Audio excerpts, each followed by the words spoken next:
자, 찍다 보니 연달아서 찍게 되는데, 이번에 볼 작품은 초혼이라는, 앞에서 한번 잠깐 봤던, 잠깐 뭐 그 앞에도 계속 나오긴 하지만 김소월 시인의 작품이고요. 다시 또 얘기하자면 김소월 시인의 작품적 특징 뭐 있었죠? 이쪽에다 한번 적어볼까요? 자, 전통적 성격, 그리고 뭐 민요적, 애상적, 기본적 이제 시의 성격들이 많이 들어가는 특징이기도 하고요. 그리고 사문복 또는 뭐 칠호조, 그 다음에 어떤 이별의 정한,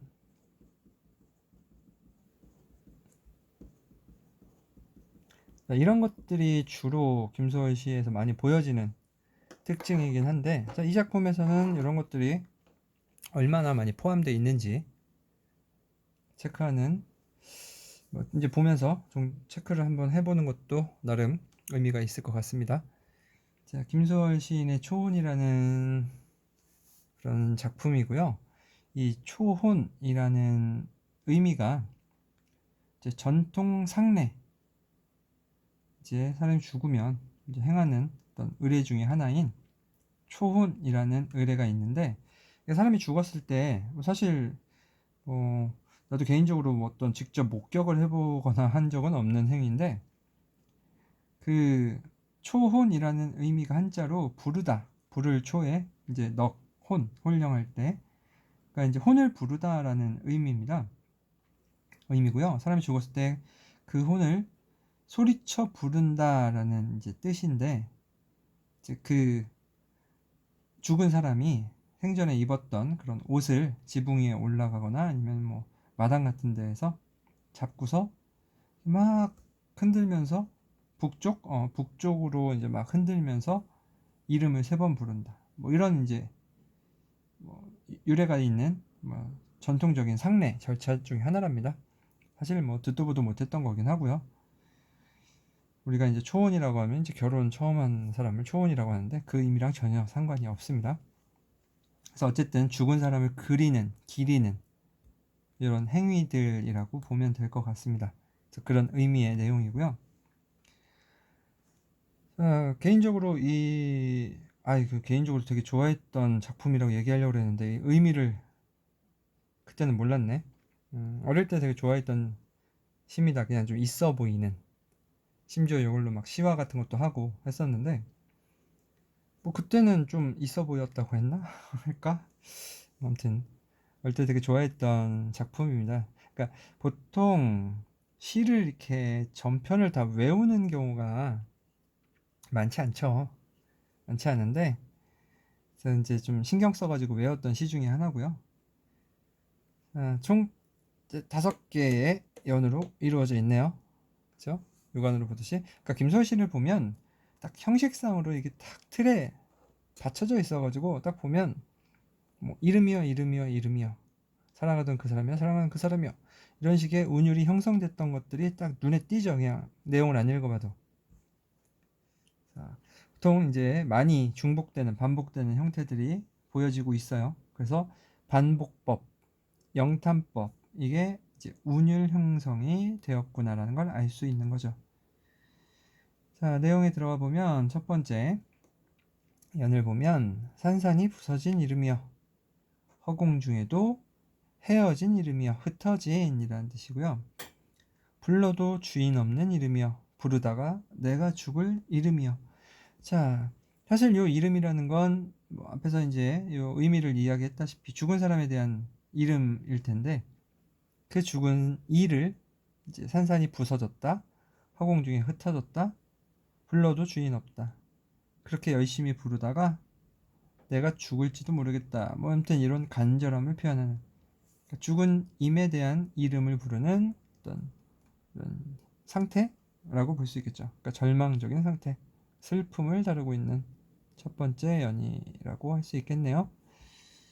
자, 첫 번째 연은 뭐 사실 그 제목과 연계해가지고 어떤 죽은 이의 이름을 부르고 있구나 라는 걸 이제 알 수 있는 부분이고요.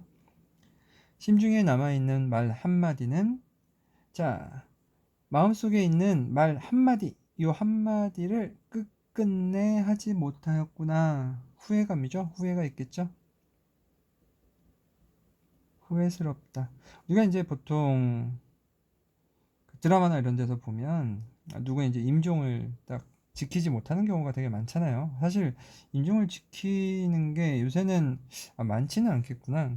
거의 이제 병원에서 임종을 달리하시는 경우들은 명을 달리하시는 경우들은 그렇게 이제 임종을 지킬 수 있는 거고, 그렇지 않은 이제 사고나 이런 경우에는, 자, 그 말 한마디를 못했어 라고 하면서 되게 슬퍼하는 장면들이 많은데, 이 말 한마디는 우리가 이제 예상되는 뭐 사랑한다는 말이겠죠. 그 말 한마디를 못하였다. 사랑하던 그 사람이여, 사랑하던 그 사람이여.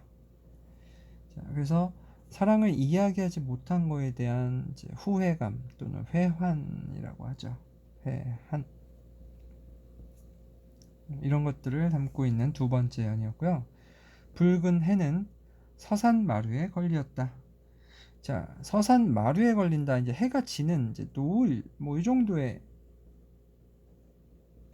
시간적 개념이라고 할 수 있겠죠. 근데 이제 분위기가 저녁이 되는 시기인데, 이 시기가 우리가 다른 말로 해가 이제 막 뜰 때, 또는 해가 이제 막 지고 거의 어둠 아닌 어둠이라고 해야 될까요? 그럴 때를 우리가 이제 그 좋아하는 이제 드라마 제목이기도 한데, 개와 늑대의 시간이라고 합니다.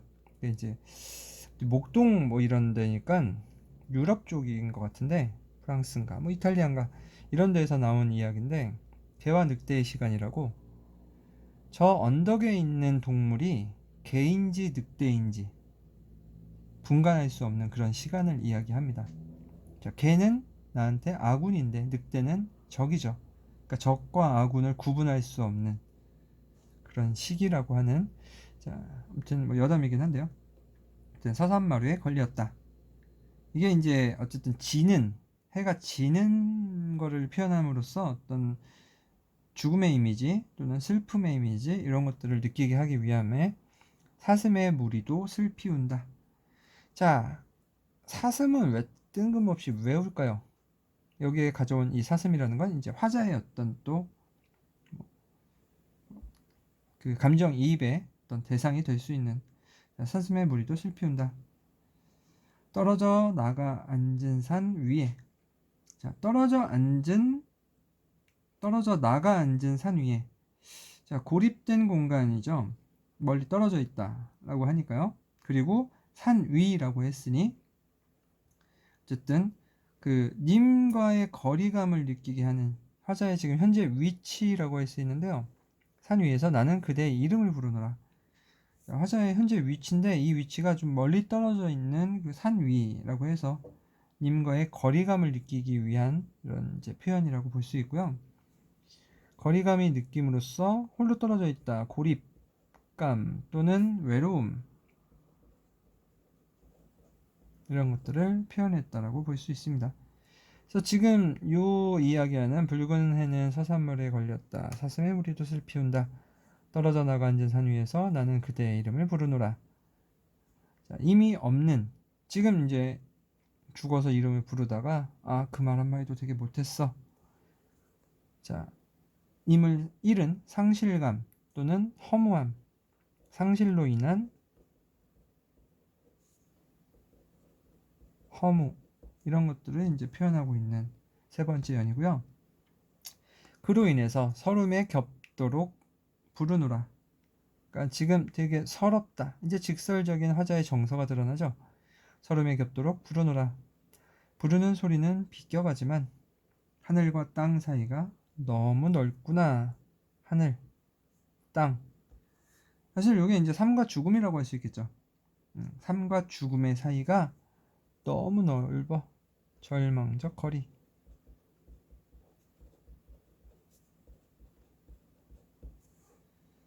자, 맨 마지막, 선체로 이 자리에 돌이 되어도 부르다가 내가 죽을 이름이여, 사랑하던 그 사람이여, 사랑하던 그 사람이여.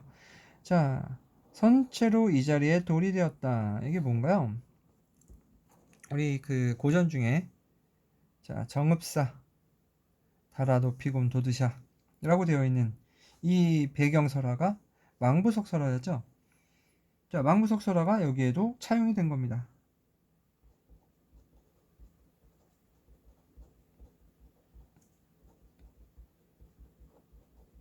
널 그리는 그 마음에 선체로 이 자리에서 부르다가 나는 죽어도 돼. 이름을 부르다 돌이 되겠어. 라는 거죠. 그만큼 그리움과 슬픔을 강조했다. 그러니까 여기에서 보면 그냥 포기하는 게 아니고 계속 이름을 부르고 있죠. 이름을 계속 부르고 있죠. 그러다가 나는 이름을 부르다가 돌이 될 거야. 이건 어떤 이제 포기하지 않는다. 포기하지 않는 어떤 사랑의 의지라고 할까요? 네, 사랑의 의지를 표현한 부분이 지금 이제 맨 마지막 부분이고요.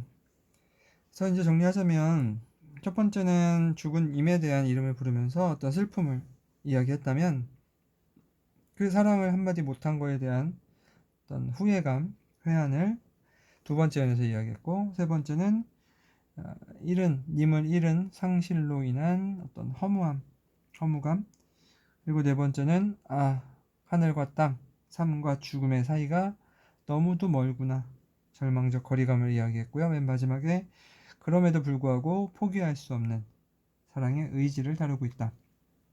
자, 어쨌든 중요 소재는 임과의 이제 사랑하는 임이겠죠, 당연히. 임과의 어떤 이별, 죽음으로 하는 이별이니까 뭐 사별 정도 되겠네요. 그렇죠? 임과 사별한 주제는 당연히 그 사별한 그 임에 대한 그리움이 되겠죠. 그리움과 어떤 슬픔.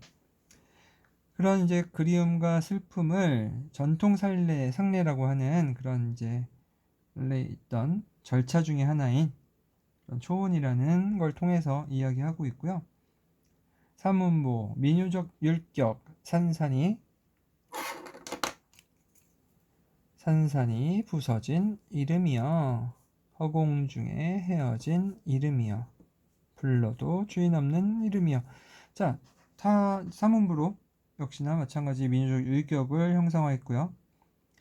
그리고 이제 반복 되게 많죠. 이름이여 뭐 사랑하던 그 사람이여 그 다음에 뭐 부르노라 이런 식의 반복 영탄 과장 등을 통해서 과장 돌이 되겠다 죽어서 부르다가 이런 표현들을 이제 사용되었다라는 특징을 가지고 있고요. 자, 뭐 이거면 되겠네요. 망부석설화를 차용했다. 이것도 이제 하나의 특징이 될 수 있는 전통적인 정서, 이별의 정한, 앞에서 이야기했던 이제 김소월의 어떤 특징적인 이별의 정한, 전통적, 민요적, 애상적, 사문보 다 들어가 있네요. 네, 역시나. 자, 이런 특징들 기억해 두시고 작품의 내용 보시면 되겠습니다. 자, 이 작품은 어쨌든 공무도화가라는 그 고대가요, 이별의 정한을 다루고 있는 초창기 고대가요 때부터 이어져 내려오는 이제 거의 이제 현대시까지 이어지는 걸 이제 마지막 그 이음을 받는 걸 이제 김소월 시인의 작품들로 많이 이야기를 하는데 진달래꽃이라든가 이 작품도 마찬가지로 그런 이별의 정서, 그 정한 이런 것들을 다루고 있는 작품이다. 자, 그리고 이제 들어보시고 뒤에 문제들 잘 풀어보시고 모르는 건 질문하도록 합시다.